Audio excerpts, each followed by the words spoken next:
Well, you can do it, you can join online. You can also give it money. Getting us on YouTube and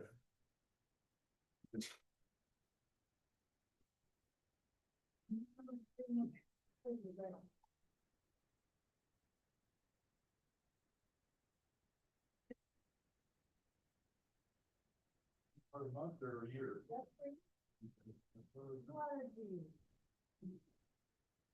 It is pretty good.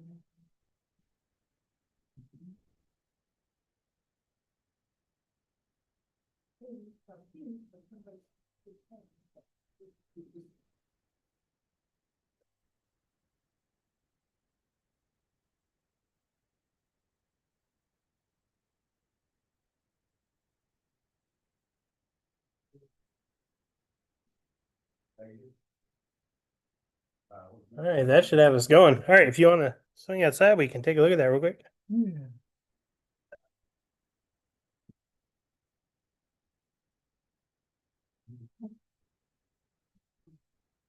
Then, yeah, you can go and How are you doing, ask to join.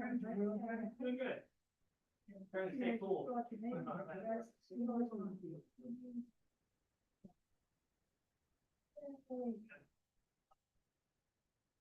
Let's go and if you go on our membership page, because our membership chair will see that, and then he'll not only add you to our membership role, but he will usually invite you to join the Google group, which is just a chat group. Like the fun, exciting astronomy things and. Okay, yep. She should bring me up, Daddy wants to know what time. Okay. So if you go to our website.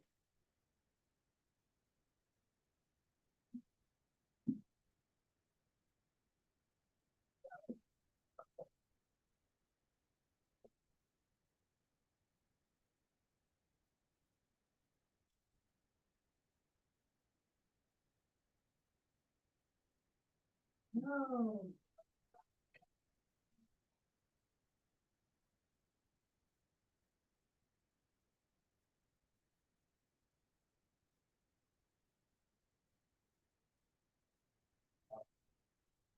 Anyway, Night Sky Net. Night Sky Network. There you go. You gotta have it.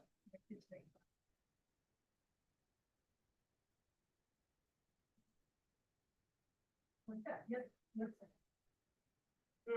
Oh.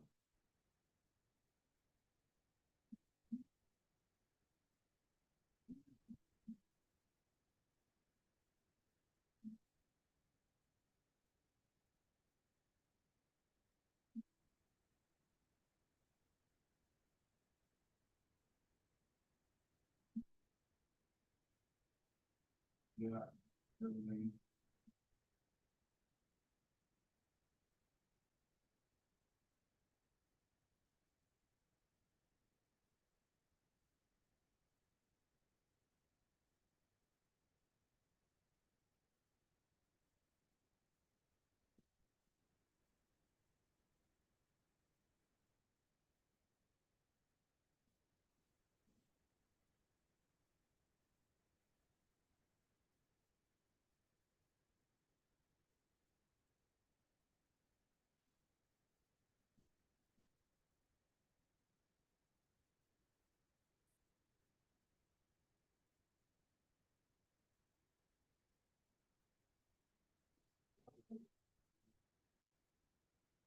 You can be a new member or need to create a one.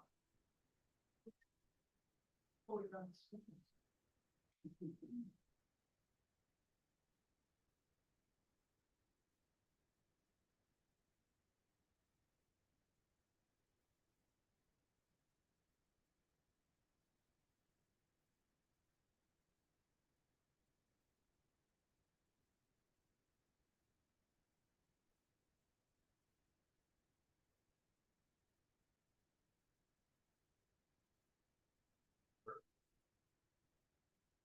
Like these. I was here with the emergency telescope. I graduated from Gavin High School. All right, We had the. Look at the screen, yeah. all your words are going out. Yeah, well, I don't think he's got it officially online yet. Hopefully. Well, sometimes Tom does that, and if I get a hold of it later, I edit that again. CIA is listening. Cause then we get nasty grams from, you know, Zoom saying, hey, you've way exceeded your storage. Yeah. Graduated from Gavin High School, 1978. We had astronomy. Yeah. We had the room with the ball come up, show all that stuff. They have a planetarium there. As far as I know, it's still there. You know a guy named Ray Swain? Kevin?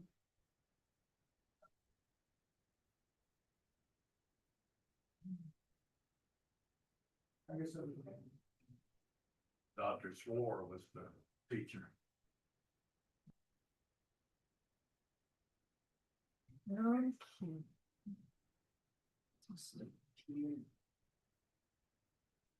Well, Ms. Theo, did you look at any of my Facebook posts? You know, I have not been much doing that lately, just because I've been in and out of town so much. I'm doing good to even halfway keep up with email.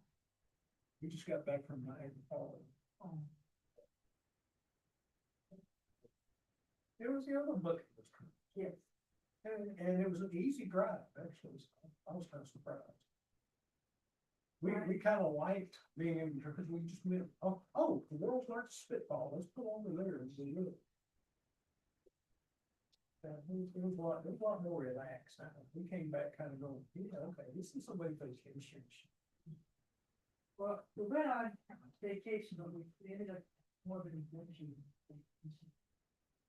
Adventure has a lot of connotations. Right, well, let's see. Yes, that can mean A, we had a good time, or B, we ran out of clean underwear. Well, we did do laundry during the trip, but, we were in the middle of South Dakota, the place that I think we have a spectacular night sky. It was awesome. But, get text from Nathan, Mary text from Nathan. He says, hey, it really interesting. Where you were. What was that? 637 around there. All right. Wind comes from the mountain plain. Okay. It's always pretty, it's what you we got. So fun. Yeah, but it's all, you know, that same, it's all.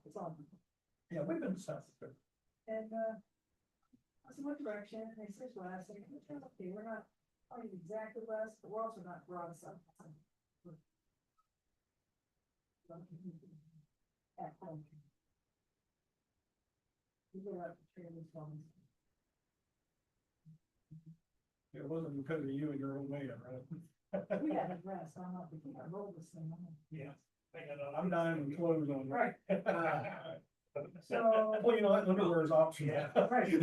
But close, yeah. So.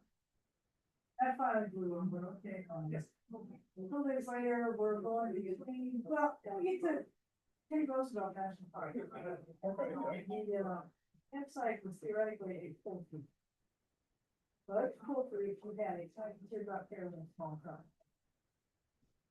And she wanted in. That's fine. 2 days later, we're driving between the two sections of the park. It's a US highway, but it's. And When we were up there, they had a forest fire, so there's like 2 roads out of that area that go to the rest of the world. The main road, they went through nothing. So we were off on some old Ducky Road, and we got out of there. You could look over the horizon, and it was just like, we're going along and the car goes, makes it, you know, charming, cheerful noise and says, it says, low pressure on tires, 23. 24. About Nice. 30 seconds later, it does the same, cheerful noise and says, low pressure, 9,000. That's only about You. 2 minutes. Change the tires on, or I guess. Wow. What's the world over there? It's manual. So I remember. I think And my daughter hated me, I made Yeah. her. Yeah, that's about 15 minutes or I so. said I'm driving. I haven't got any of the picture, I haven't got any of it from All that.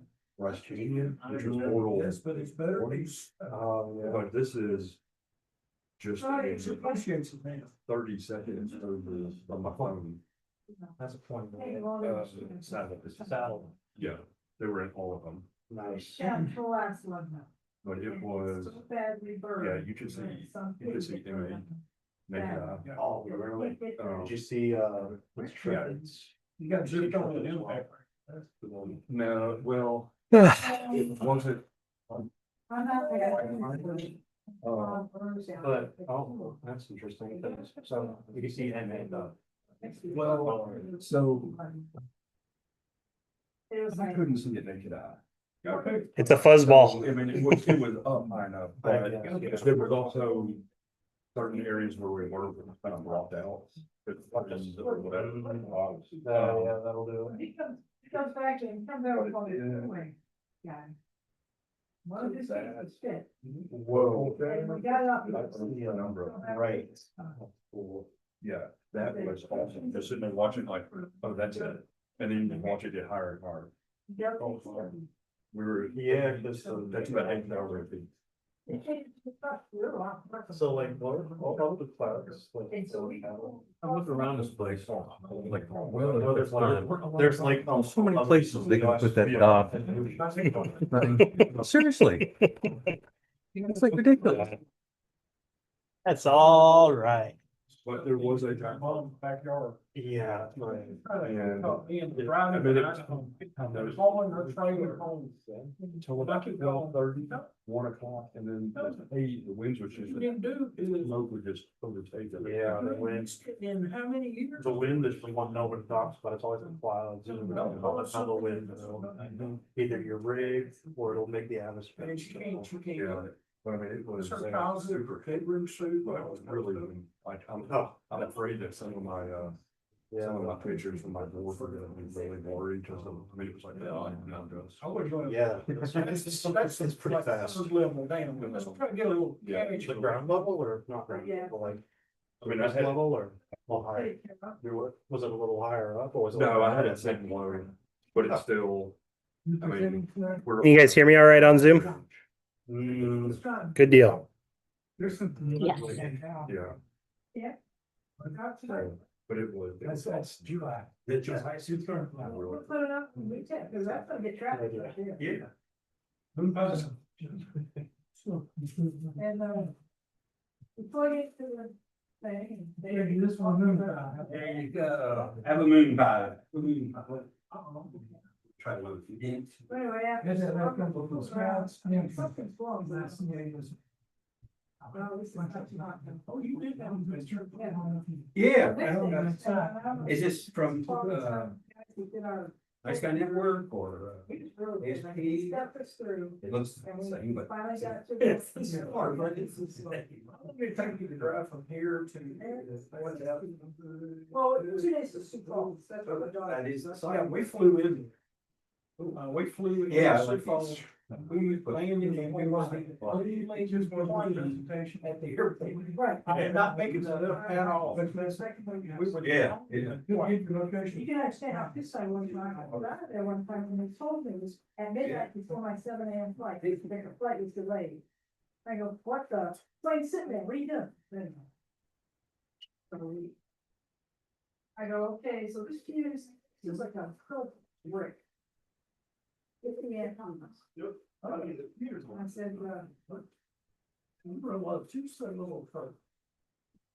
I mean, I think, I don't even know why, it's the thing. You might be Yeah. wise, you might be wise to split those circuits up.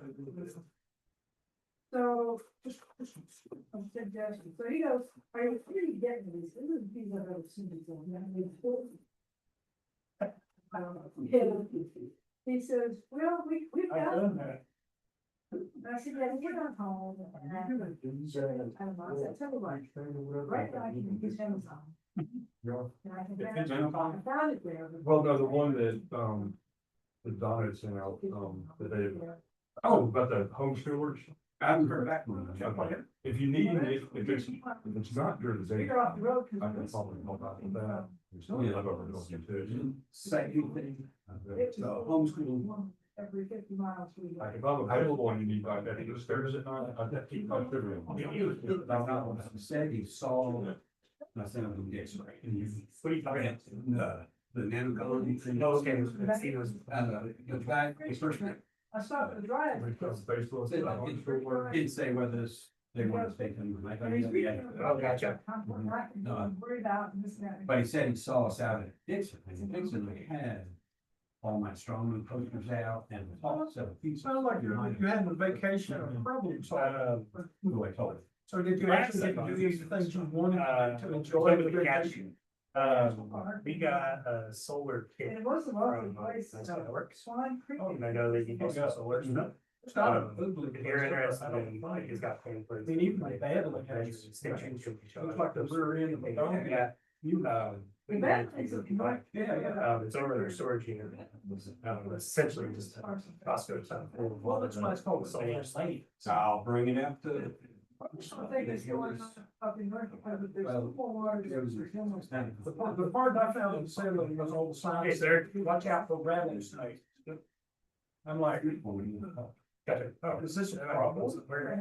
When is that? You know, there's a lot. Have to make, we might be out of town still. And Have to look. I've never, the only one We're time. leaving next Wednesday. And Yeah, should, it's on, I know it's on they the, really weed around on there. Joshua. California. it's on the. So, it's like- They have. And the ranger was. So we're leaving the 23rd and what that is. That works. We gotta be on Where you heading back to? we're going to Rocky Mountain National Park. Oh. Yeah, first time getting the kids on the airplane and first time getting them to see real mountains. Should be interesting. Oh, no, no, it's just always, yeah, it's, but. Are you gonna it all the way through? So. That they had down there. Remember a sign we had. You know, there was a walkways where you had duck out. Almost spending up there. You got out there and then there was a big sign. There was one. Please, If the last one comes go back. to the bathroom. There was a- And then at the bottom, yes, I believe we had to post a sign. After after I was. So- Oh, so. Yeah, it was neat, 'cause I've never seen one that big, usually you just see like. That's the half, but it was big. Um, Yeah, no, just. You really should have that. Those are the place. yeah. Later. They probably don't want to offend them. Are you on the chat? What's that? Are you chatting? Might as well be. Well, it's coming up. Is it? Yeah. Every time I bump it? Oh, I do closed caption on my, yeah. It's crazy how sensitive this thing is. Because I run this and when I'm teaching my classes and it'll pick up kids in the back just talking. And then once they realize that it's being streamed and recorded, they kind of, yeah. All right, everybody. We'll go ahead and get things started up today. Let's see.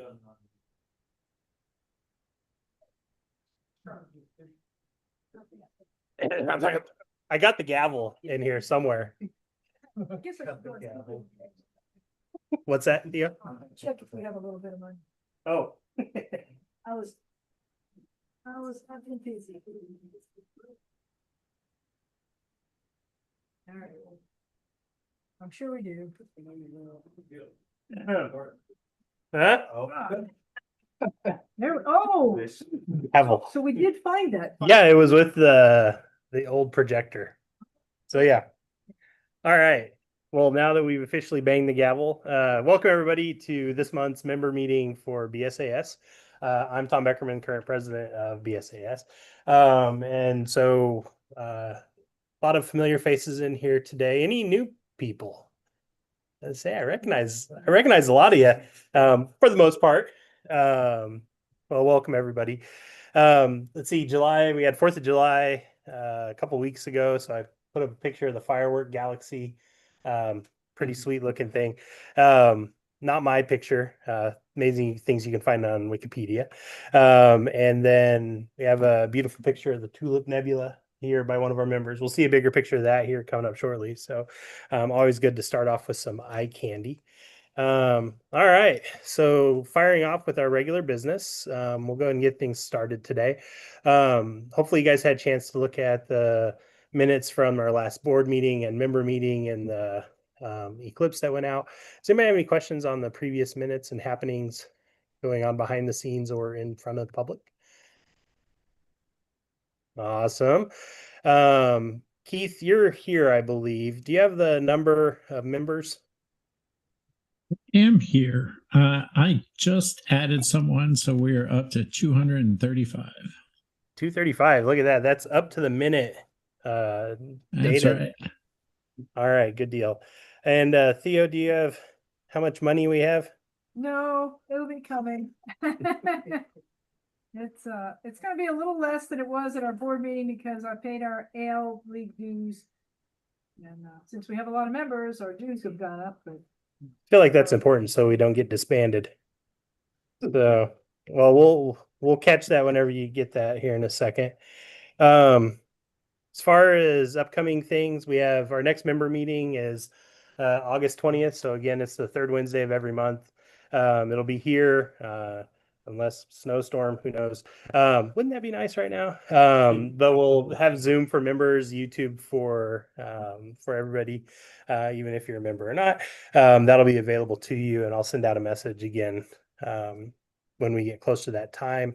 Again, if you have any interest in seeing our star parties venture out to other locations, north, east, southwest, such and such, we're always interested in places to host star parties, be it official or pop-up star parties. We're always looking for good skies and places where people would like to see through a telescope. So if you have any questions or suggestions, let us know. Also, for speaker recommendations, if you have interest in a certain topic, shoot us an email, let us know. We have a couple of really cool things hopefully lining up in terms of speakers. But again, we're interested in, keeping everybody entertained and involved. The usual spiel about where you can find us, we're at bsasnashville.com. This is our current website from, I think it was an image from yesterday.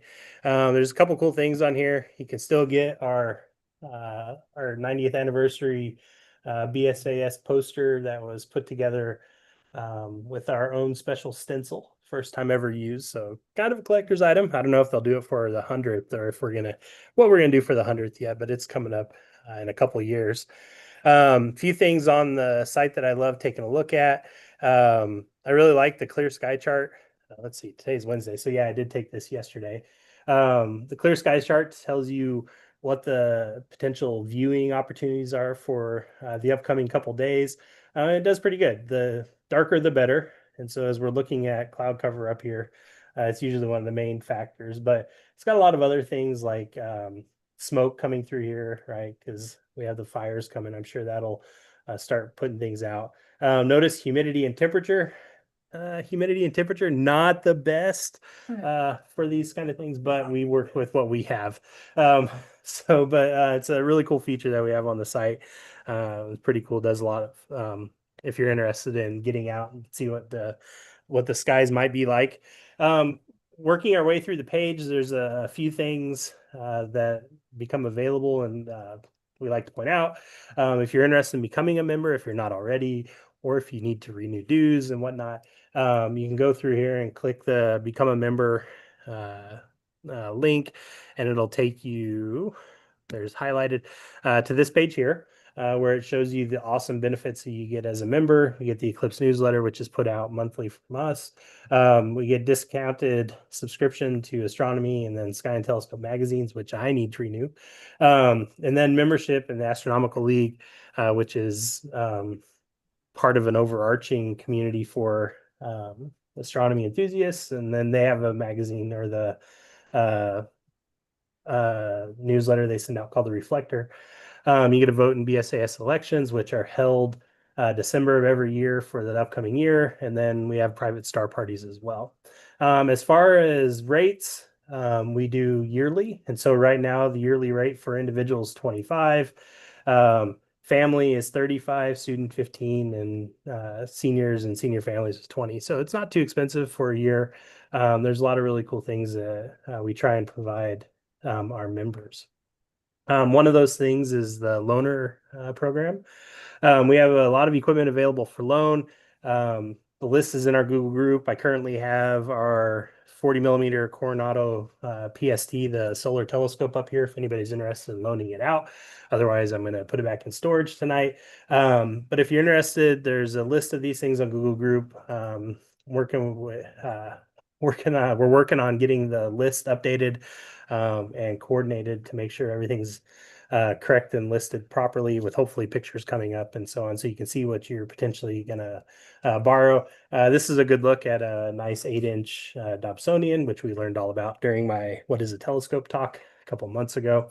If you do have a scope that you've checked out from us, let us know how it's going. If you're having problems with it or if you're really enjoying it, if there's questions that you have, feel free to reach out. We're here to help. There's a lot of people that are more knowledgeable than I that can definitely troubleshoot anything that I can't. So use us as a good tool for learning about these things. And if there's anything we can help with, just let us know. Also, we have a handful of star parties that we try and host around the area. So if you have a scope and you want to come out and hang out with the public or come out and hang out with some of us that go to the star parties, we can help out and chat with you all about the scopes and opportunities that come with it. So a lot of cool things, just another kind of one of those perks from being a member. As I mentioned earlier, we have a newsletter called the Eclipse, and you can get to the most recent version of the Eclipse through our website here on this link. This isn't a screenshot from today because I just kind of spaced this one. But here you can see we have links to PDF versions. And again, I'm just amazed because if you click all the way back, we have it all the way back to 2001. So kind of cool to see the history of what's come through our little magazine. Finally, places how you can get in contact with us. We try and post content for everybody like, hey, there's a ISS passing, or check out these images. There's a discussion forum that we use. Somehow my arrow got shot down here. And then we have, of course, our social media materials here. This is our current Facebook page. We're at BSAS Nashville is our call tag, so we try and stick with that. We're currently 2.4 thousand likes, 2.7 thousand followers, so not too big, but it's always exciting to interact with the public.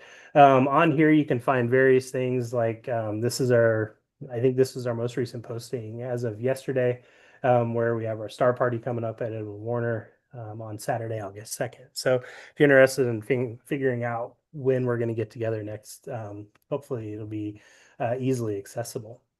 Instagram also has star parties and things like that. We're BSAS Nashville at Instagram as well. If you are an Instagrammer and you would like us to share your images, let us know, or just post into the Google group and we'll snag those and put them up there. If you do have Instagram and you would like us to share them, leave your handle so we can give you credit where credit's due, because we have a lot of really amazing work coming through our groups. And so, again, if you're interested, just email it to us at info@bsasnashville.com or submit it to Google Groups and we'll find you there. As far as Google Groups is our private message board for members only. And so if you are a member and you aren't in Google Groups, let us know. You can email us here again, info@bsasnashville.com, or just reply to the email that I sent out saying, hey, we have a meeting this month and we can get you involved. A couple things on the discussion forum here. I like to point out that anytime we go to a private star party out on the Natchez Trace, they would like us to have a permit. And so you can find the conversation with our permit here. And so you click on that, you can download the permit as long as you have it on your phone. They said it's okay, but I always keep a printed out version stashed in my telescope box just in case. But that's there. Also, we have our equipment list here. So you click on that and it'll take you to the telescopes and stuff that we have available.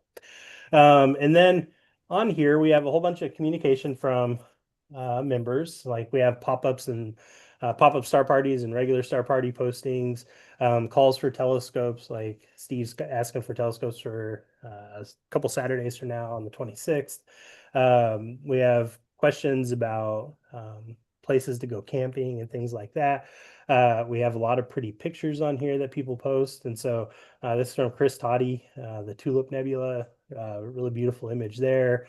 Keith posted the Omega Nebula. So a lot of really, really cool work. So if you like these pretty pictures, you know, a lot of people do the posting there. If you're really into pretty pictures of the sky, we do have an Astrobin group. And so if you're not familiar with Astrobin, it's a place where astrophotographers like to post their images and show their hard work.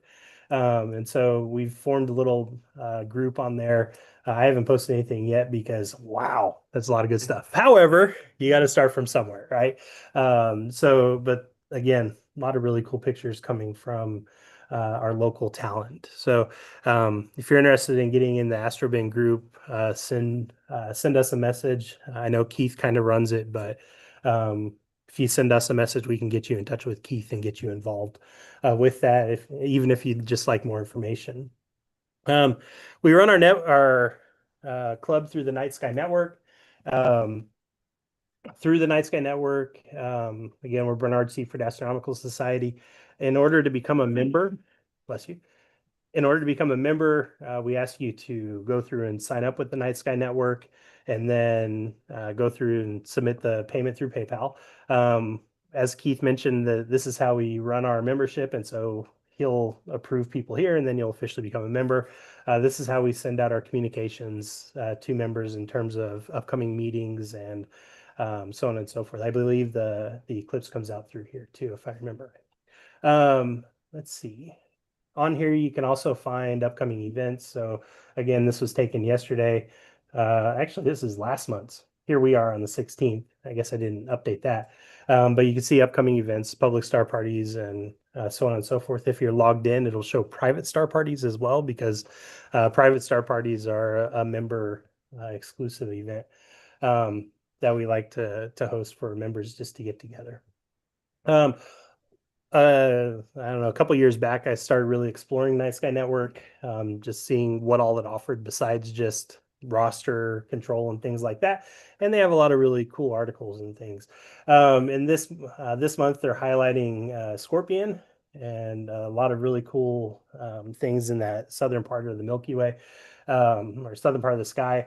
One of my favorite things to go after is this Rho Fucii complex. Over by Antares. It's a really really colorful area of gas. But there are also a lot of really cool things in here. Some Messier objects and so on and so forth. It's a cool little article. It tells you what's there, what you can find, and what you can look forward to seeing.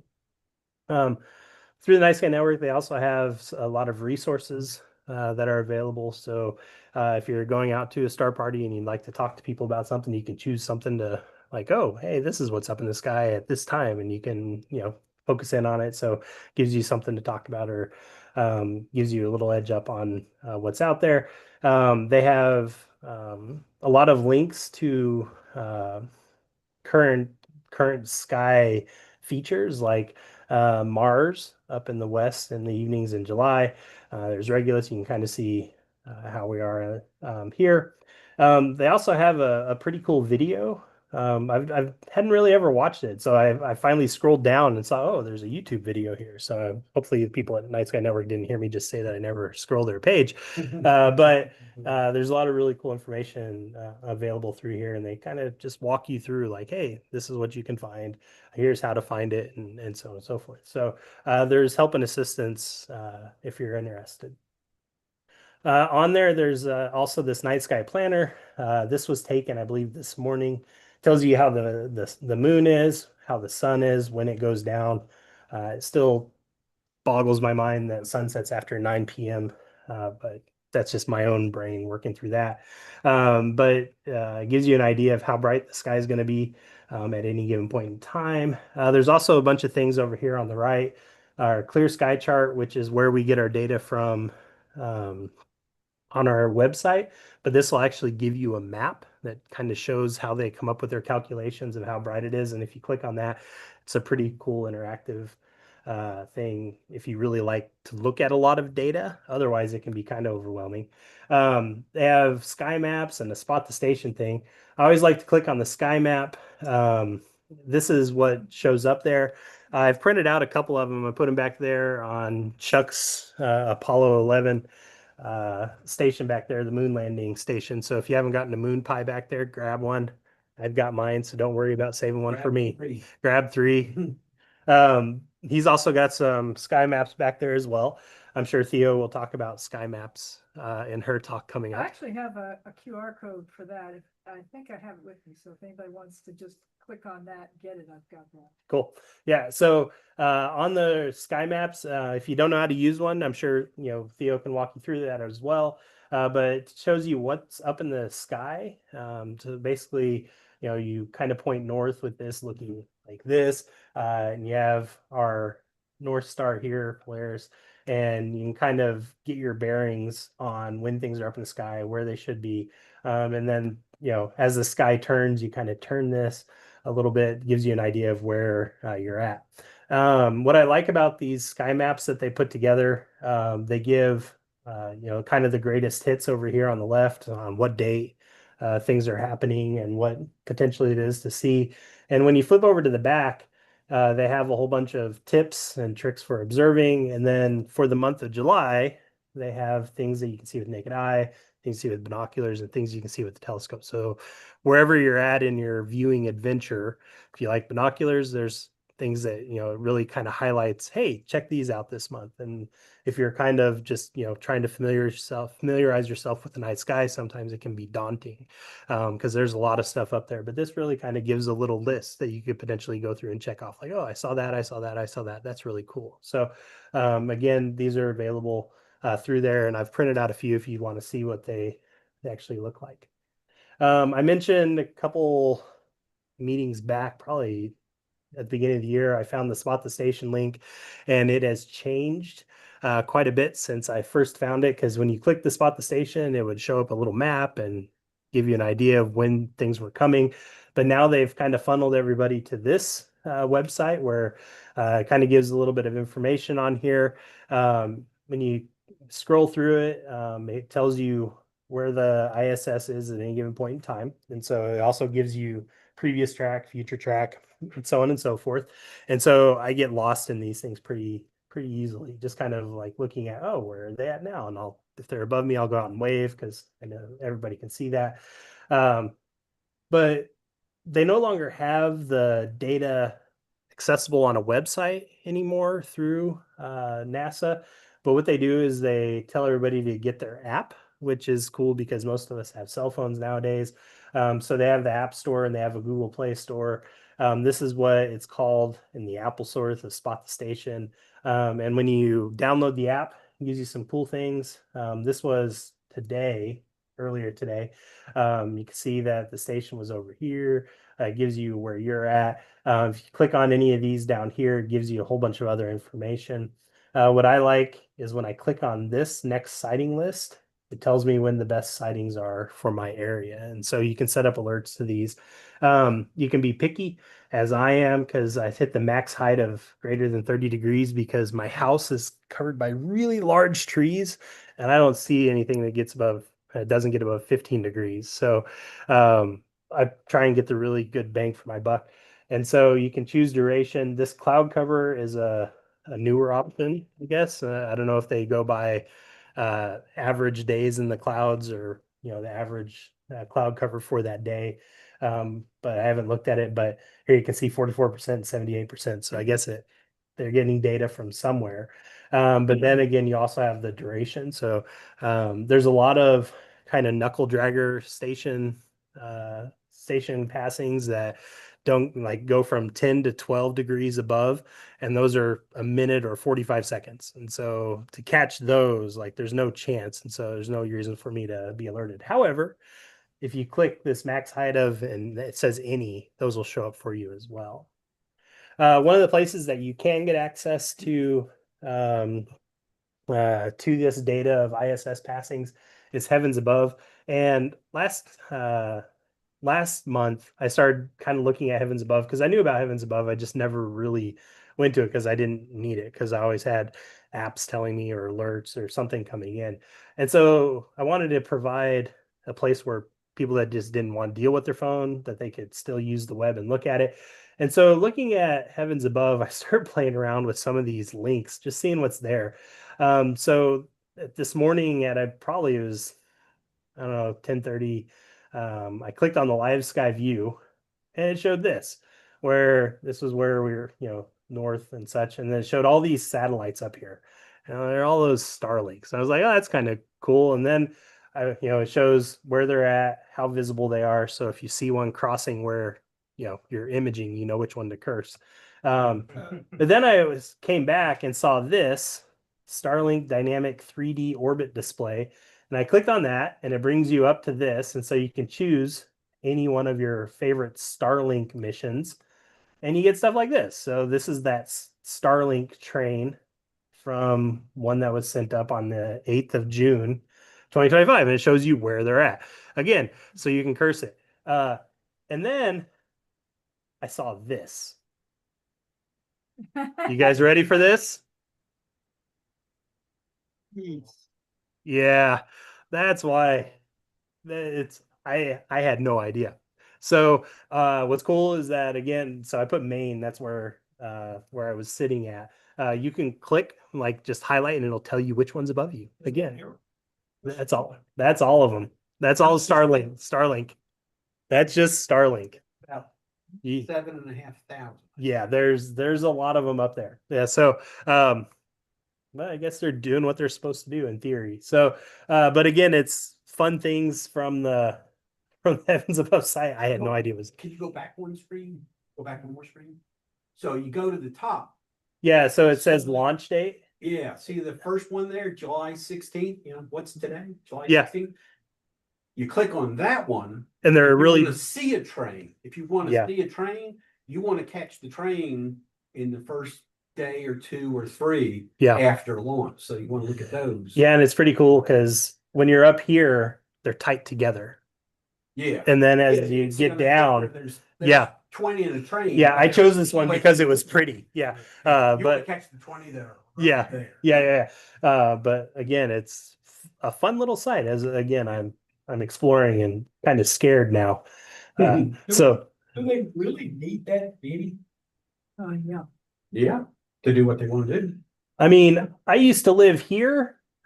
And so there's not much out there in this, in terms of internet access. Yeah. This week, there's been a couple nights that I got out the telescope and I'm looking at the Big Dipper. So the last 2 stars in the handle. And I'm right in that area and I'm seeing little white dots go by.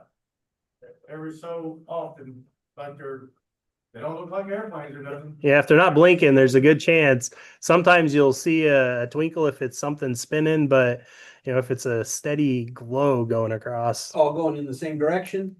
Yeah, going in the same direction. Yeah. That was probably a Yeah. group. 2 nights later, I was doing it and the same thing was going on. Yeah. Seconds or something, there would be.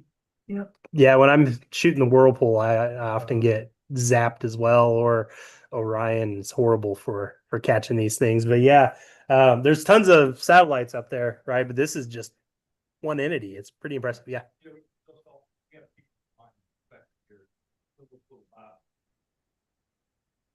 Probably.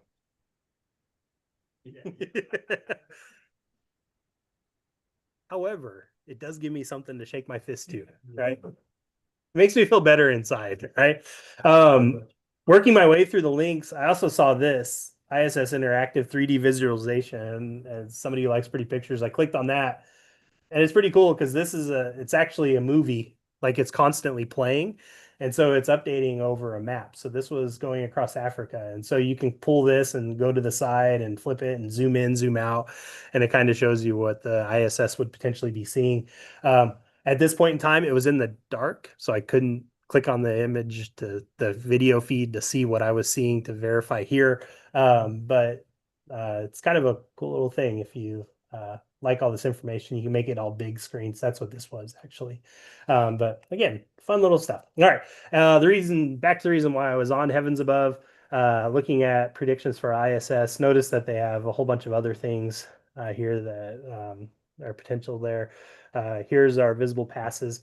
And so remember that on the app, I filtered out some of those really quick passes and those really low passes. And you can see that there's one tonight, but it goes from 10 degrees to 12 degrees. So, I mean, it's going to be just, really close to the horizon, and it's only 45 seconds.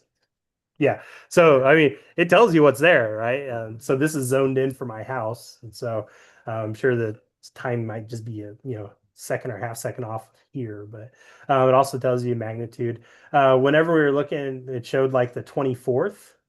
And so this is that pass that showed up as being alerted on mine. So highest point 60 degrees. Notice that the ones that usually get up pretty high are in the sky, they give the longest transit time too. So those make it fairly worth it. So whether you want to use the app or Heavens Above or whatever, there's really cool times to see ISS passings. And sometimes we'll remember to post them on Facebook and whatnot too. So if you haven't seen the ISS, it's pretty cool. Just wave. It's a big Venus looking thing moving across the sky. All right. Past events and outreach. We had a few things going on last month since I met you, or since I talked with you.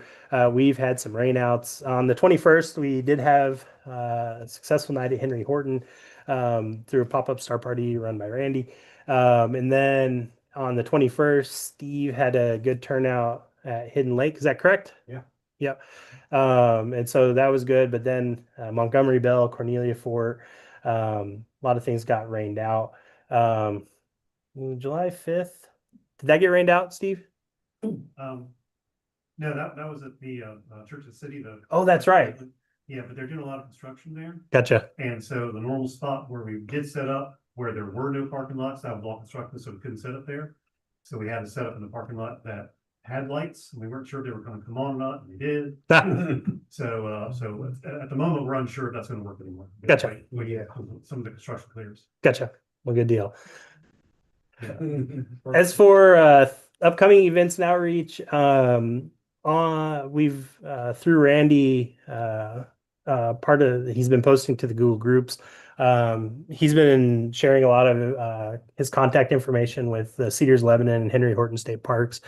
And we've been getting some telescopes out there for people that live around the area as well as campers to those areas. And so Randy is really good about posting on Google groups in terms of when these star parties are and whatnot. And so if you're interested in potentially getting out to Henry Horton or Cedars of Lebanon, these are the dates that are listed for these on Google groups. One of these days is for Cedars Lebanon, one's for Henry Horton, and then vice versa for the next. So I have to get on there to get the actual data for it, but I always like to get people interested in our parks. On the 26th, we also have a private star party at 435-3, which is right past the Natchez Trace Bridge. And so we get a little bit of access to those darker skies on the Natchez Trace, depending on how far west you get. It gets a little bit darker. Not our darkest site, but still it's darker than what we get in Nashville. For these private star parties, we have the permit. And so if you plan on going out, make sure you have a copy of the permit. We can set up and stay out all night and we won't get rousted in theory. So it's kind of cool if you're interested in going out and doing one of these private star parties or going out on the trace. Post to the groups and see if anybody would like to join you, because sometimes it's kind of cool checking out stuff with friends. Steve has also posted about the NanoCon at Montgomery Bell State Park. Steve, you want to give me more information about that? Yeah, sure. So NanoCon stands for Nashville Nuns. It's a non-religious kind of a humanist organization that's pretty big And they usually have a big yearly convention here, and so they're gonna have about, they've rented out the entire lodge for Friday, Saturday, and Sunday. They're gonna have about 350 people there, and so we're doing, at the end, Saturday's the big day of festivities, and so we're gonna wrap up Saturday with a little star party. Good deal. Are they doing solar or is it No, just no, just, yeah, just the scopes tonight. It's gonna be late too. It's gonna be 10 p.m. to midnight okay? ish, give or take, and we can still use a couple scopes, but. Good deal. So if you're interested in helping out with that, if you're on that side of town, I will be out of town. But it sounds like we could use some more scopes out there. And then the next public star party that we have set up and scheduled for is at Edwin Warner Park on August 2nd at the airplane field. Sunsets, getting a little bit earlier, but still 7:50 p.m. The timing is 9 p.m. to 11 p.m. out at Edwin Warner. So if you've been paying attention to Google Photos, the image that Keith had of the Mega Nebula was taken out there. So decent skies if you don't mind that little drive. All right. Finally, last thing for the evening from me, our next member meeting is August 20th again. So it's the third Wednesday of August. Still working on speaker for that, but I'll get in touch with you guys as we get closer. It'll be here at Dyer, Zoom for members, YouTube for the public. And yeah, that's all we got from myself. Does anybody have any questions, comments, any unfinished business that we'd like to chat about? Go. $1,824.93. $7,824.98. Yep. Perfect. All right. So we have our treasurers now. Yeah. Regarding the ISS transits, I assume I'm maybe one of the longer ones. I think one of them lived about 4 minutes. Has anyone, or is it possible to get your auto guider to track that across the sky? That'd be awesome. Well, Possible. it's possible, yes. We do have a member who has taken a Dob and tracked it first manually. But for the ones that go, like, the longest you get is 6 minutes across, right? So the higher they get, they're look kind of slow and majestic, kind of coming across. I imagine I was actually going to try it because I've got a little dwarf and I can tap on things and it does really good for tracking. But I don't know, like, it's not going to do really well for imaging that, but it'll just probably follow it across the sky. Yeah. Yeah. And I feel like I've seen like a GIF image where someone did that something. I love it. Yeah. Right. Yeah. Yeah. Yeah. You can do it. The challenge is that it's not moving at the same speed the whole way across. But people do design specialized trackers because there are people that, have fun doing that, but. So it's possible, but yeah. Check your go-to manual. It'll say it'll do it. Right. The guy that in our group, he's insanely good. He said he grew up practicing and he wasn't doing this to get good at astronomy. He just enjoyed tracking airplanes with a telescope. He's really, really, really good. If I remember, he also might have been a sniper. He was also a sniper in the Army Corps. Don't make me mad, but yeah, he can track so well, and he had video running. But yeah, you can watch the angle of the thing change as it goes You're across. saying he's doing it manually? He's looking through a Dob. Yeah. So, That's people are harder to program, but it's doable. Yeah. I have done it, but only for a few seconds. Yeah. It's like trying to stay with it is. What I go at- so hard. What I really like is there's a really cool site called isstransit.com. And if you go for transits of the moon and sun, that's what I go after. And so I catch transits. I caught a couple transits of the sun last month while I was in West Virginia. So cool, fun things. Yeah.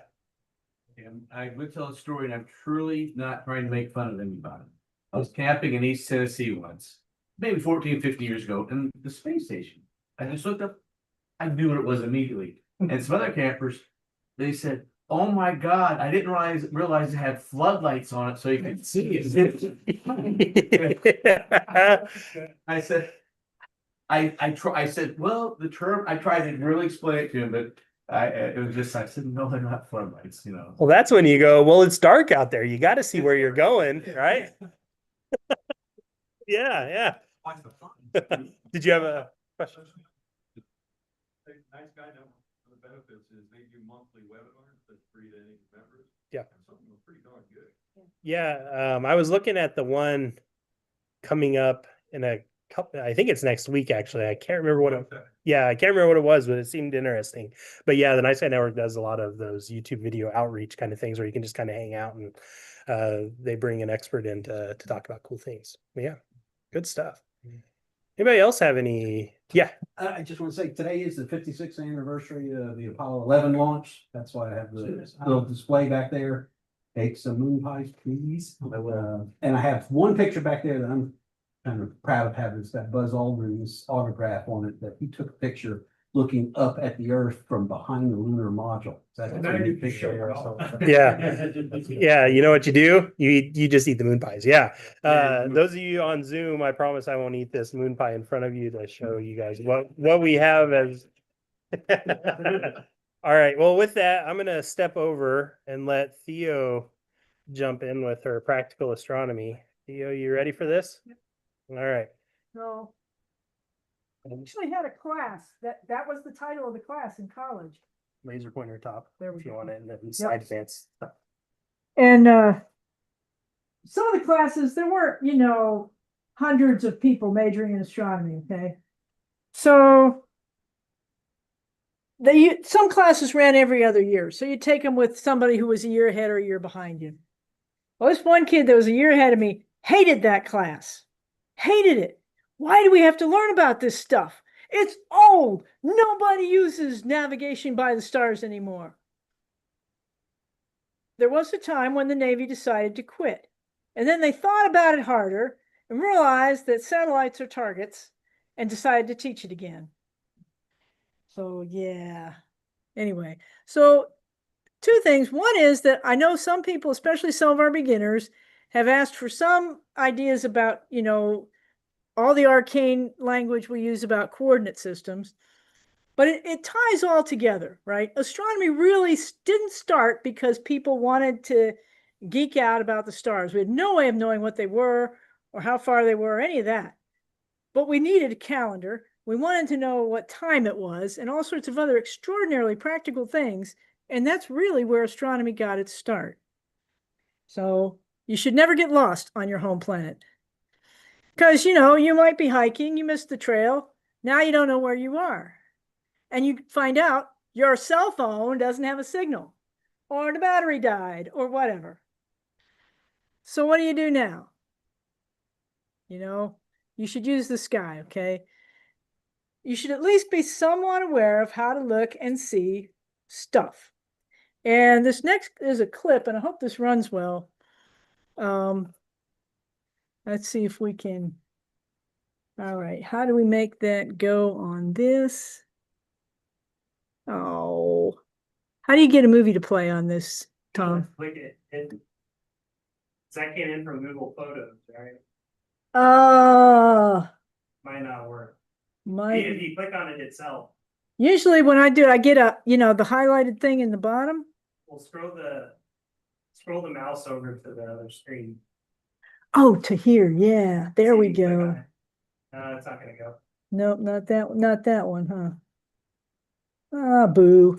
Okay, but if you can imagine it, let me go back. This is from an Avenger movie, and this was one of my favorite clips ever. Right, they're on the bridge. They've taken some hits. The thing is rocking around.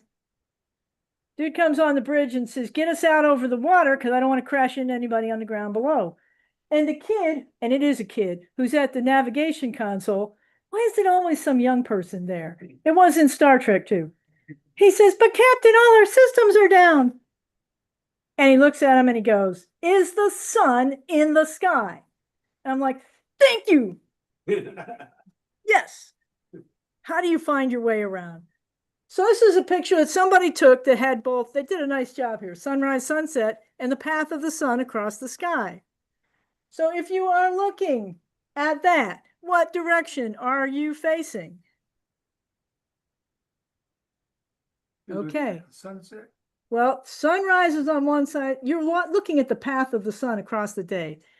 And so you're facing south, as long as you're in the northern hemisphere, okay? If you're south of the equator, that's a different story. And it will creep you out. But Right now, it really doesn't matter. So it rose over here in the east every single day and it sets in the west. Now, does it set exactly east and west? No, 2 days of the year that it does. First day of spring and the first day of fall. Otherwise, the sun keeps moving. So you should always know where you're looking and where to find the sun. And I'm also going to plug wearing a watch, because your cell phone is a lot more likely to run out of batteries than your watch. And I got a solar powered watch too, so I'm really cool, because of course I do. So time is your friend, because at least if you know it's before noon, you know that the sun has, absent the stupid things we do with the time over the year, that the sun has not yet reached its highest point in the south. So that will help you gauge, rough directions. And a lot of times that's all you really need are the rough directions. You don't need to know exact headings, right? So, of course, if it's night and you're hiking, that's a different problem.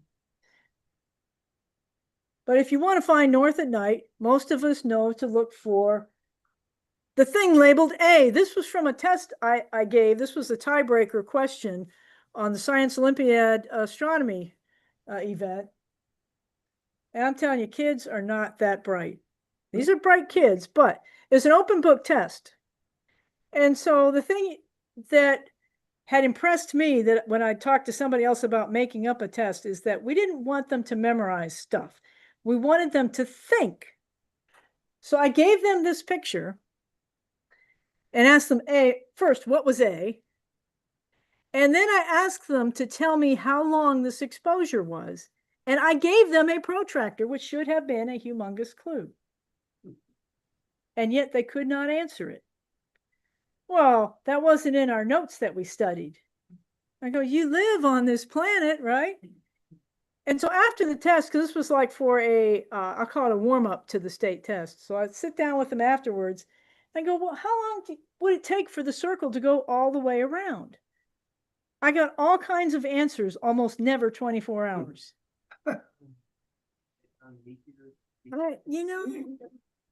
You should ask them how many 3-cent stamps on a dozen.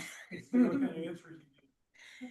So, a lot of people have really lost touch with what people a long time ago would have no trouble at all with, because you knew that thing. And the other thing, of course, that weirds people out, and this happens if you do outreach at star parties, and I hope everybody does, people go, well, I thought Polaris was the brightest star in the sky. And it's not. It's actually not even particularly close. So there's, the penciled in Big Dipper and the penciled in Little Dipper, which for us is always aspirational, right? We see Polaris and we see these two guys at the end of the handle or the bowl here, but this is always kind of imaginary. When it's not imaginary is when you know you're in a dark place. So now the other thing is, this is the current North Star. Now, the good thing is we don't live long enough to really notice the motion, okay?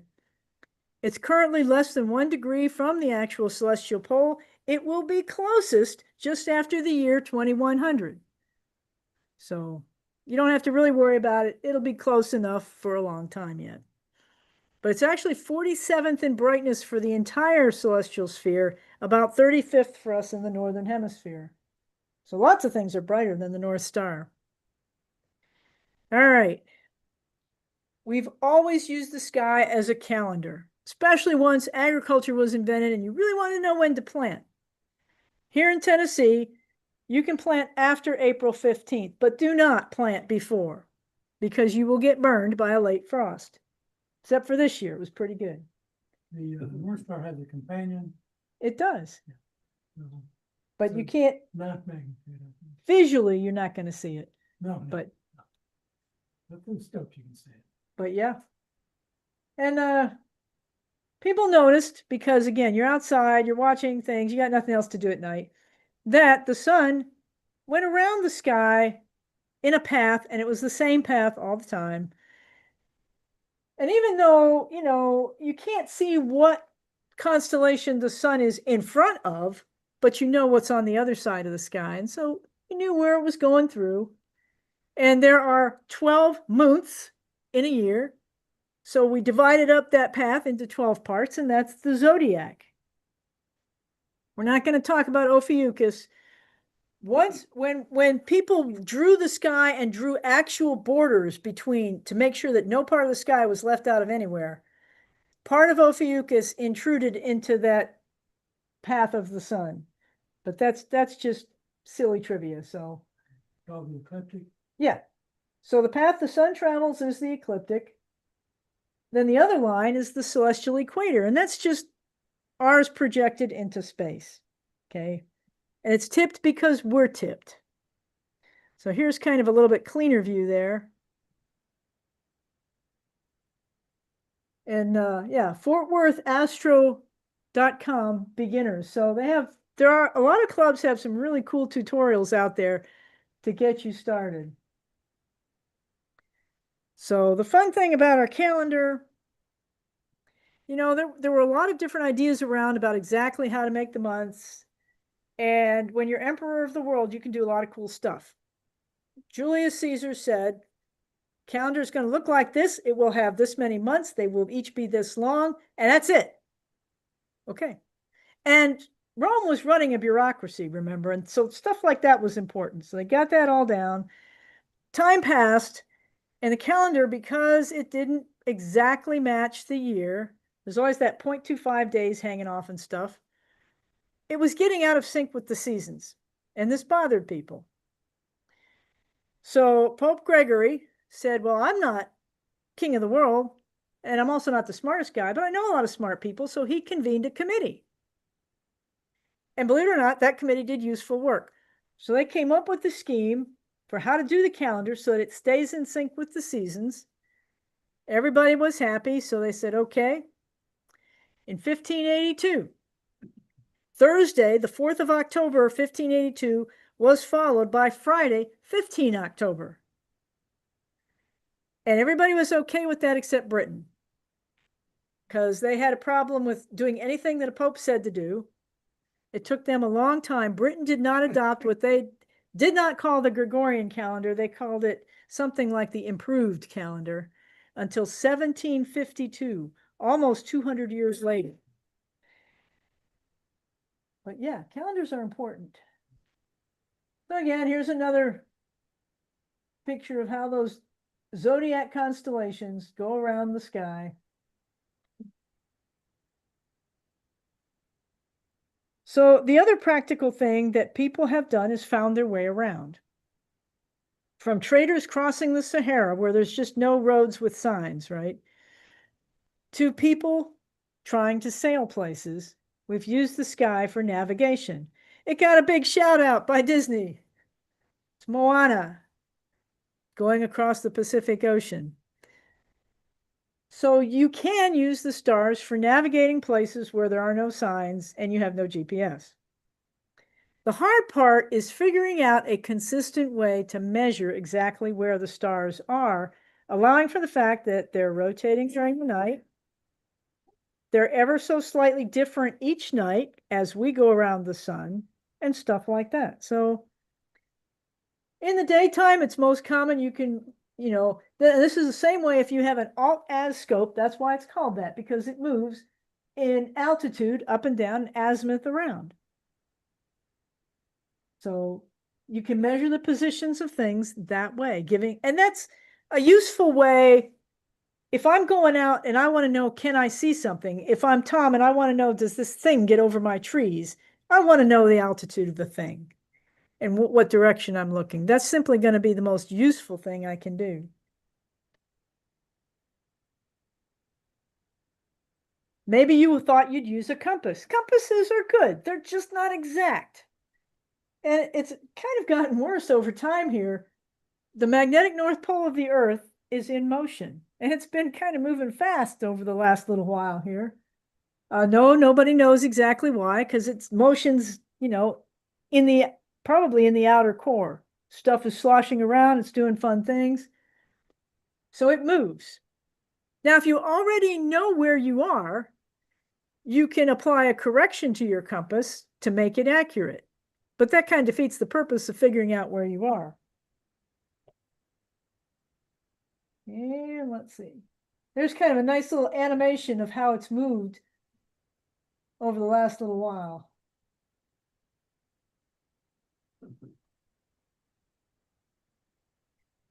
What's gonna happen when it reverses?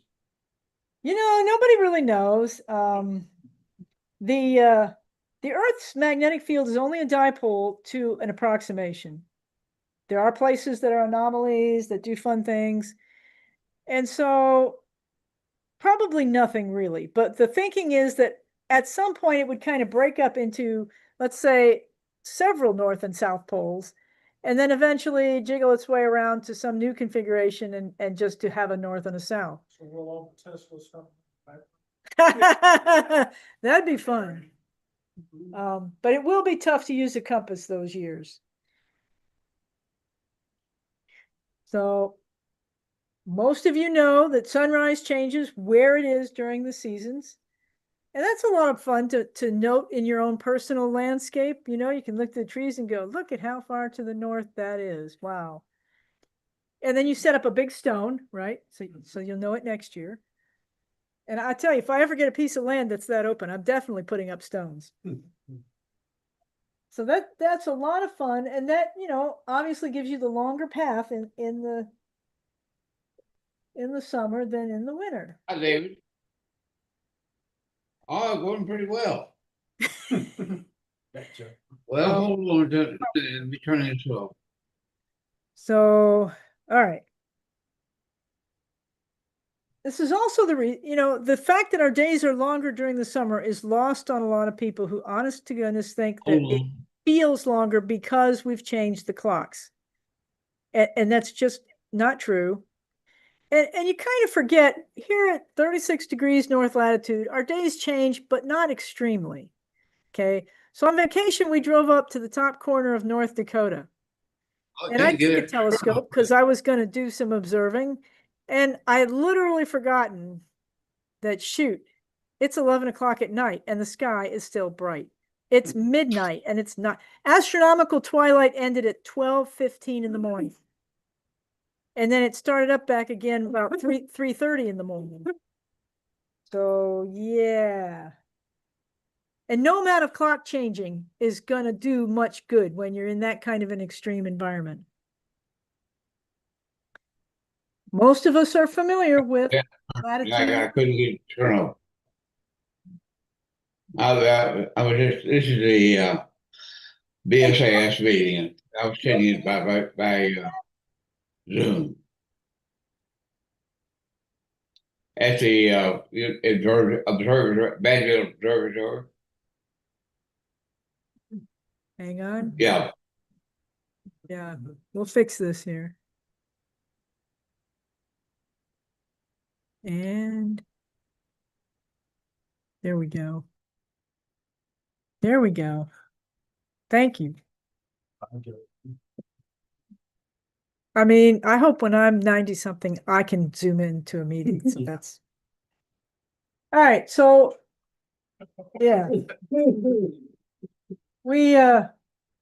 look at it up and down like this. If you were, in my classrooms, they tipped the globe so that you could keep remembering that it's tipped. But most of us get, the equator is a pretty natural line. The North Pole and the South Pole being, plus 90 and minus 90. So the only thing we really had to decide on the globe was where to start measuring longitude, your east and west, where to stick that prime meridian. And again, sometimes people are kind of king of the world, so they get to say, England was the premier navigational people of the day, so it runs through Greenwich, England is where that line runs. But that works out really stinking well because it puts the date line, the other side where it's going to change what day it is, in the middle of the Pacific Ocean for the most part.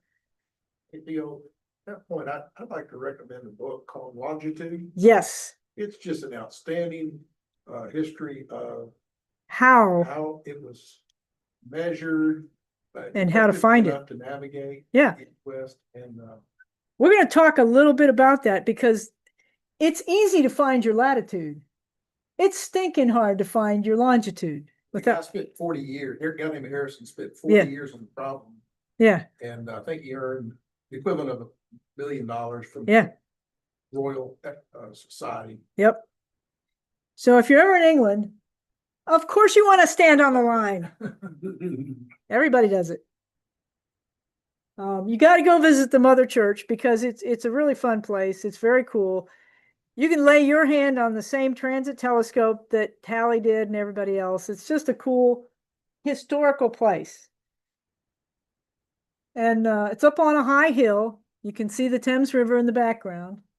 And there's a pretty good reason for that. They also have the coolest sundials. You can walk around London and you'll see every kind of sundial you can imagine. But this one at the observatory, I really liked. So you can see where the gnomon is, the space between the two tails right there. That's just really pretty. So that's science and art all together. This post back behind, there's a red ball here. Every day at noon, that red ball drops. I'm going, okay, that's where dropping a ball thing started. And they did that because then the ships going out would set their clocks before they went to sea. When they got radio, the radio would send out a signal every so often because most people's clocks weren't that accurate. You had to reset it all the time. This is so good. We just do not know.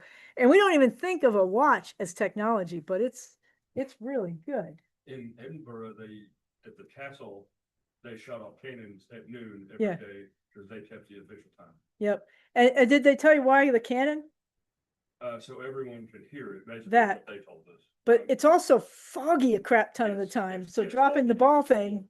See, all of go in, they would shoot it, but it was so high up. Yeah. The highest point other than Arthur's Seat. So they could, everyone around for Yeah. 100 miles could hear it. So that's kind of fun. Boom. Oh, hey, it's noon. And they still do it. Yes. Okay. Yes. So I thought it for fun. We used the same exact coordinate system really in the sky. We just moved it from the earth and plastered it up on the sky.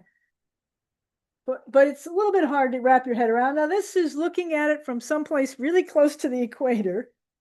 So you can see the North Pole is just off there. There's the South Pole.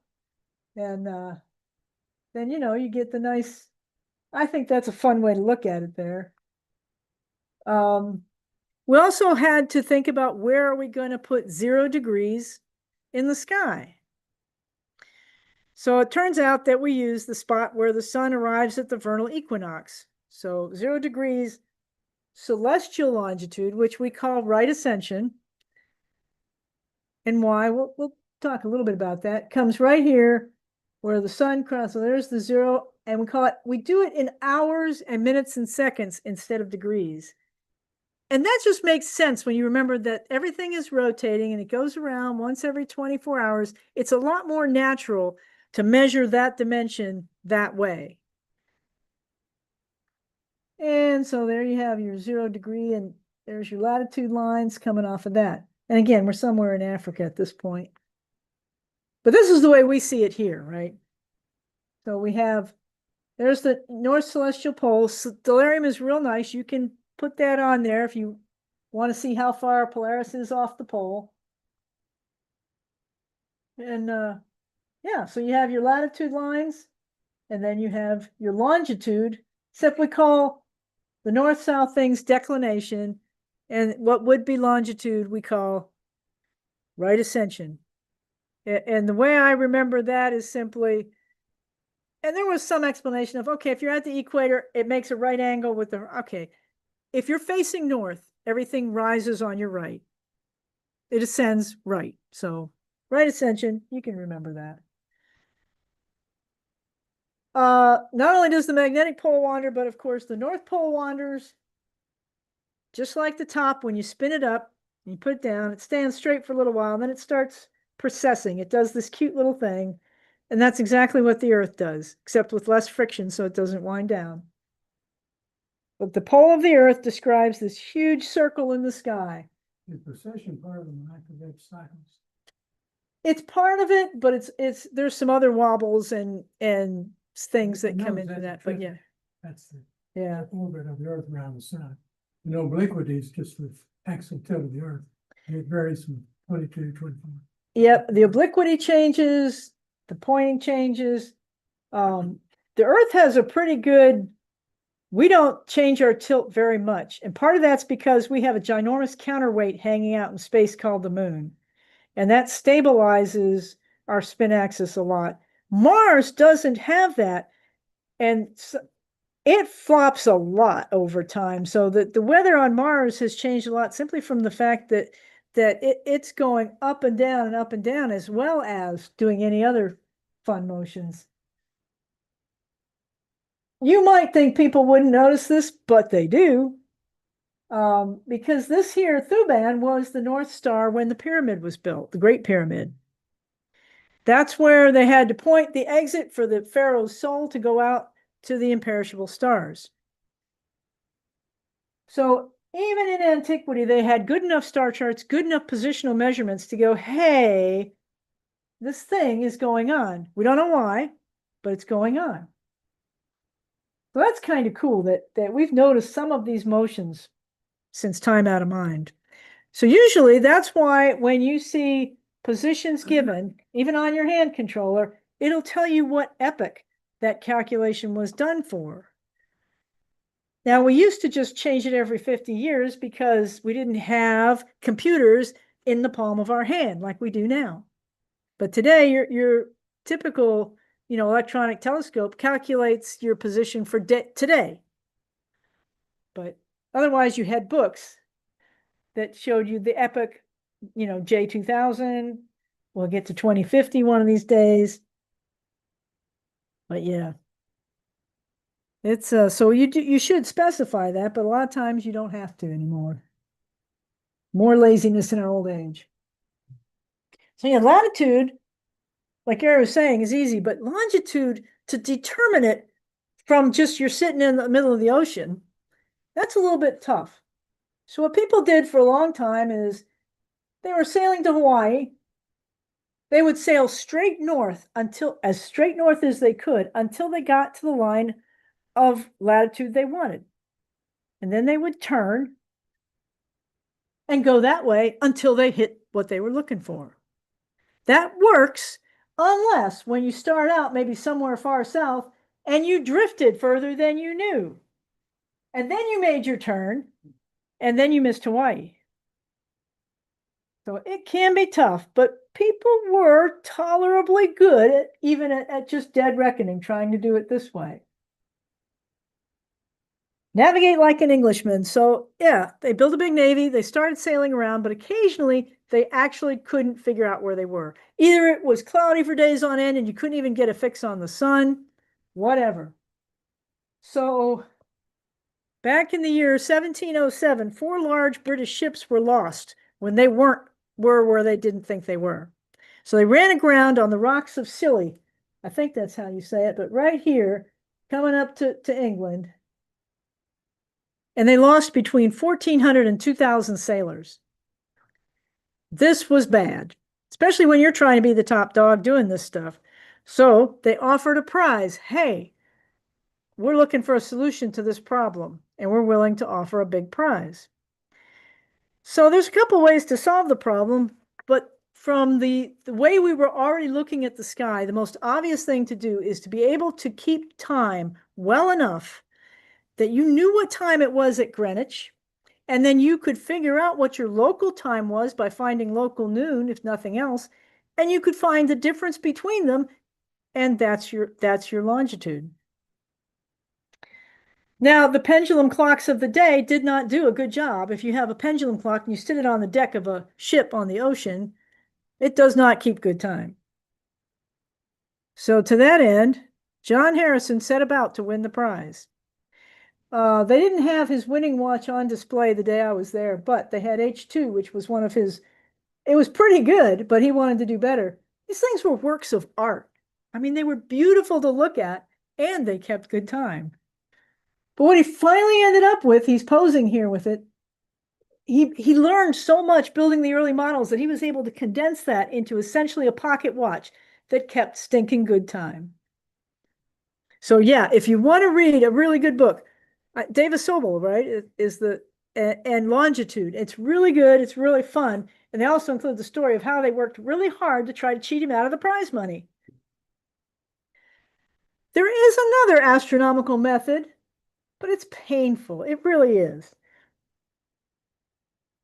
The moon ticks across the sky, and it will occult stars, or you could measure the distance between the moon and the stars. And so there were almanac tables that predicted the lunar distances between the center of the moon and some other body. And they were actually published from 1767 to 1906. Okay, so first problem is finding accurately the center of the moon, especially when the moon is doing this thing called phasing. And its apparent size varies a little bit. There's all kinds of stuff. So the procedure was long and tedious. You could do it, and people did do it, but it was long and tedious. They had originally asked Isaac Newton, hey, can't you just come up with, solve your equations for a simple thing that we could write down and use to figure the position of the moon? Two-body problems? Yes. Three-body problem? It's really hard. So when Newton said, no, he really couldn't do that, everybody kind of said, oh, that's bad. Because everybody recognized that if Newton couldn't do it, it was going to be hard to do. So yes, you can do that, but yeah, it's painful. So you could navigate like a Polynesian. When the British got to the Pacific Ocean and they visited around all these different islands, they realized that these people were talking essentially the same language. They knew about each other, they were trading with each other, and they were doing so across these insane distances of the Pacific Ocean. So they knew how to get across the ocean and visit islands. And they didn't have technology. They weren't using sextants or anything else, really. How'd they do that? They had people, and again, this isn't something you do on a whim, who memorized the sky so well. They lived it. And again, you didn't have city license stuff. People were stupidly familiar. They could account for the difference between one day and the next and watch the sky well enough to just use the sky to navigate. And to find out if you could still do that, which why not, in 1976, this traditional double-hulled sailing vessel traveled from Tahiti to Honolulu using traditional Polynesian navigation methods. It was called Hokulea for the star Arcturus, which travels directly above the latitude of Hawaii. So they just simply knew their position on Earth because they knew the positions of the stars that well. If you would like to build a sextant, which lets you measure altitudes of things and angles, this is a DIY project. I actually started on it. If you want to see how far I got, I got it here. It's attracted me because it uses Legos, which I have in abundance after 4 children. So anyway, it's up here. I'm going to finish it and see if I can actually use it. If you just want to have some fun measuring things, it's pretty easy just to get a plumb weight and a protractor. Make sure you can, do things straight and measure. It's not that hard to do some really simple stuff and convince yourself that you can actually find your way around. You can make your own planisphere. Why do I like these? No, I know we got apps on the phone, but again, this never runs out of batteries. The other thing I like about them is that a lot of phone apps have too many stars. I mean, there's an insanely blown out Milky Way, stuff like that. These usually only have the bright stars. It's a little bit easier to pick out the patterns that we see in less than perfect conditions. And of course, there are really cool ones of those too. This is a favorite because it's big. So you can see a lot. And it's got some of the, it's got a lot of things labeled. So this is a lot of fun.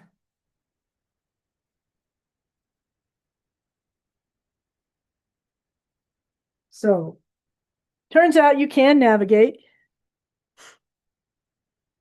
And the usual caveats, yeah, if you use something like this, you're going to be looking at the sun Do not burn your eyes out, okay? You do have to put a filter in this thing. So then we come back on the declination and right ascension to what people find on their telescopes, especially if you have a real basic mount. And people go, can I use those? Technically, yes. Practically, no. Okay, they're too small. There's not enough fine gradation, really. Right ascension is slightly, I think, more useful, but most of them, like this one here, which of course is my old scope. Let's see if we can see the dot. There is a pin here where you can loosen that up so you can turn this so that the pointer points at a known star with a known right ascension. And there is one, this is because I worked in the planetarium and we had to reset it occasionally, that I know really well. And that's Mintaka, right? The rightmost belt star in the winter sky is at 5 hours and 33 minutes. That's it. So you can. Well, no, it's just the, my setting circles. Now, if you have a bigger telescope, it's a little bit easier. But yeah.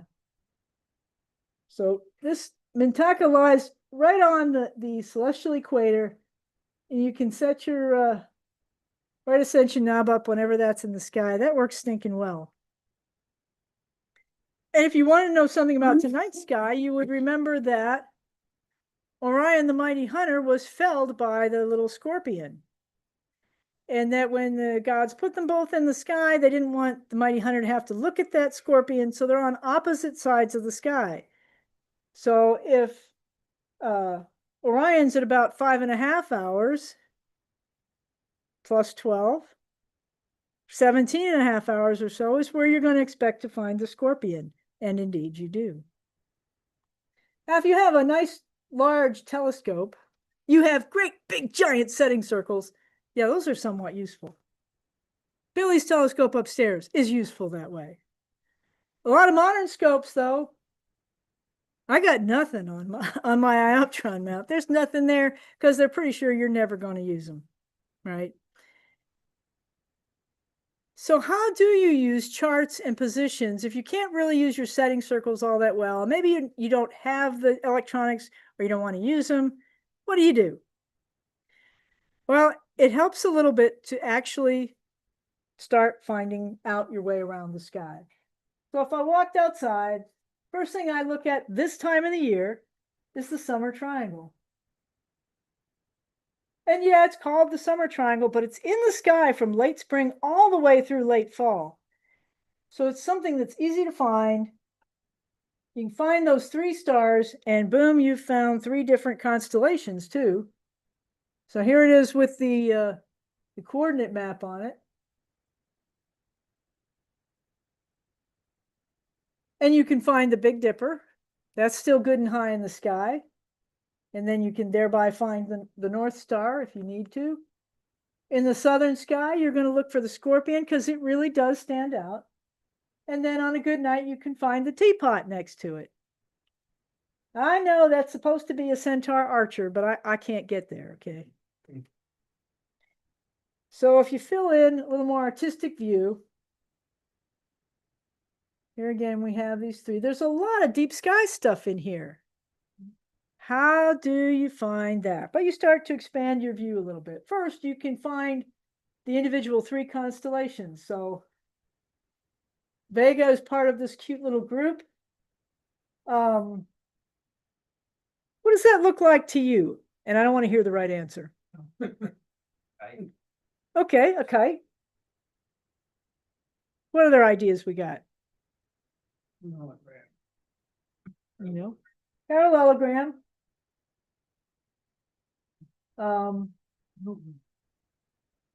Okay. Diamond. A diamond ring, maybe. Let's see. I've heard coat tie, shopping cart. Yeah. So it's really interesting. Not too many of us these days see a lyre, a small harp. But that's okay. The Deneb is the tail of Cygnus the Swan, who's flying across the Milky Way. And then Altair is the bright eye of the eagle. I always draw the just two wings. It's kind of a kite thing too. It's actually kind of rare that we can see that whole pattern, but that's okay too. There's two other patterns I think in this area that to me stand out. Right down here, there's another cute little, 4 stars and little tail. And that's Delphinius. That's a dolphin. It's cute. Okay. I like that. And then right here, there's a line with these two. You see these two, and then down to here, and that's Sagitta, the arrow. And that's actually pretty decently easy to find too. And then for extra bonus points, and you can just about see it right here. If you take your binoculars and run from Altair to Vega, you're going to run across this line of stars and this little hook, and that's the coat hanger asterism. It really stands out. It really looks good in binoculars. So that's just one part of the sky, and in a night you can sit there and get familiar with it, and you can always find it for a huge part of the year.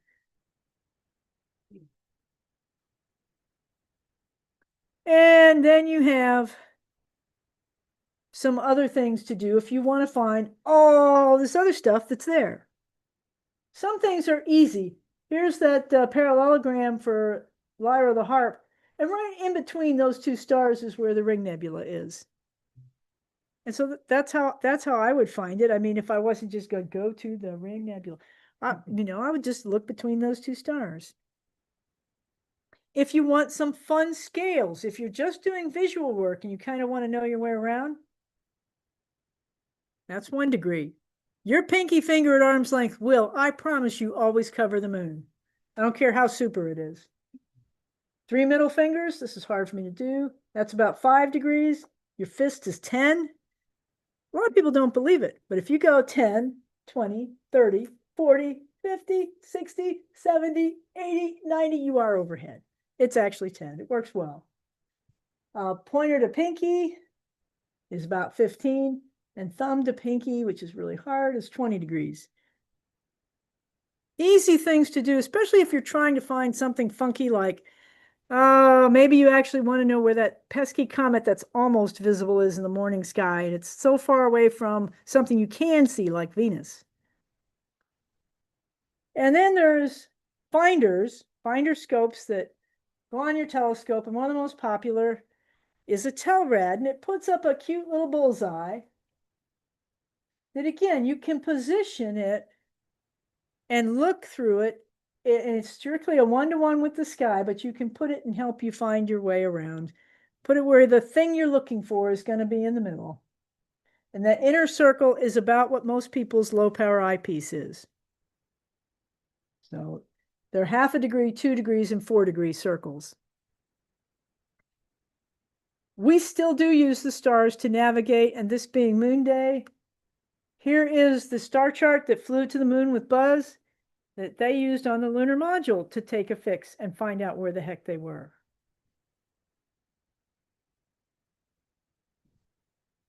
So, oh wait, I wanted to say something else. Oh yeah, the last thing the Mars rovers did before they hit that entry and descent and landing interface is take a fix of the stars. From that point on, they figured out where they were inertially by how the spacecraft was moving and decelerating. The next thing they were going to get was the ground when they kicked off the back shell. And it's amazing how good they were.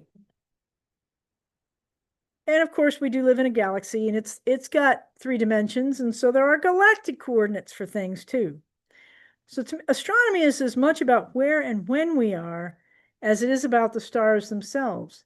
And remembering that, again, that dimension of time always creeps in, because when you look out in the night sky, you're looking back in time. So I want people to be encouraged to go out at night. The easiest thing to do is just, take a star chart, especially if you're starting from, pretty zero, and start finding the easy stuff. For each season, there is a set of patterns and stars that I guarantee you can find. And from there, you can start branching out. You know, you can find the great square in the fall sky. You can find your way to the Andromeda Galaxy. You know, you can look for the cute little globular that's right in the tip of the horsey's nose. And the seasonal patterns become old friends. They come back every year the same way. You don't have to draw the patterns the same way the star charts do either. You're free to make up your own. There is nothing sacred about, 88 official constellations. That just helped everybody to know what we were talking about. So, and you can choose any telescope you like. You've got the ones you're born with, right? Your two eyes. And that's what people have used for thousands of years. You can get binoculars, or you can get the Club Dobsonian. It's easy and fun to find your way around the sky. So I don't want anybody to think about it as something hard or difficult. It's not. Sometimes we like to pretend that our things are hard and difficult, but especially if I have kids and I have a telescope there, I pull the tube down and go, oh, this is not a complicated machine. It's a tube with a mirror in it. That's it. So, I don't like to be, some people want to be, we're scientist people here. We only use complicated stuff. Nah, we have fun and it's easy and it's fun. And then you're part of a tradition that stretches back way into antiquity of people looking up at the sky, trying to figure out how things worked, and eventually figuring out an awful lot of it. So anyway, feel free to come up and look at some of this stuff. And hopefully we'll get some people doing some observing and do some more Astronomical League Club stuff. I just barely got started on the moon thing, and then I ended up traveling over half the country. So anyway, good fun. Cool. Thank you.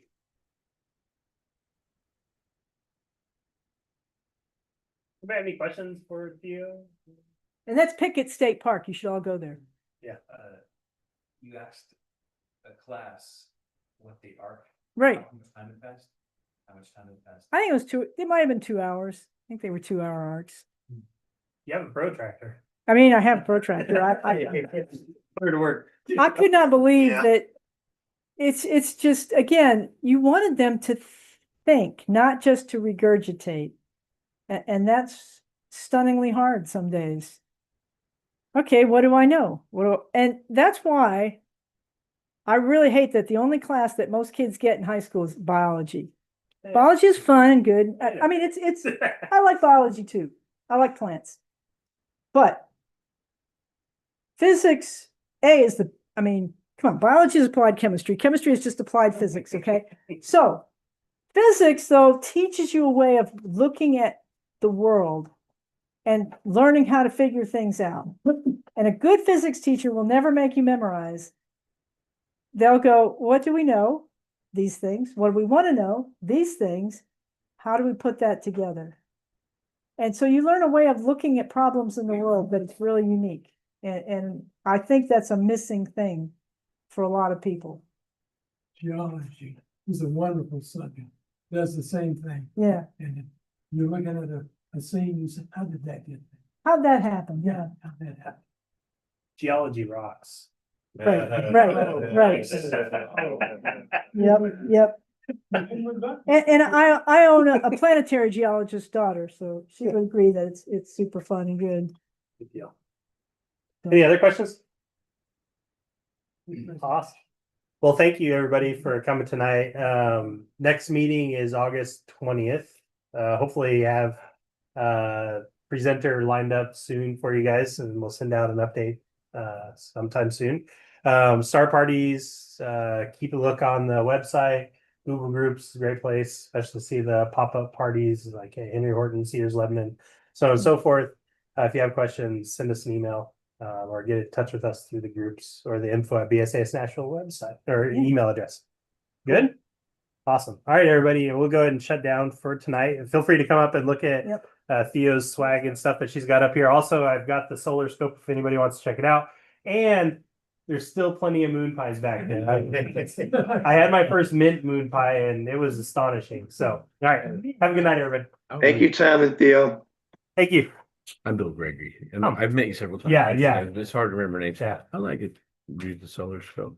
Do you want to check out, have you used it before or? Yeah, I've so, read a lot about them. let me shut this down real quick. Well, when you showed the picture of the arches, where you facing.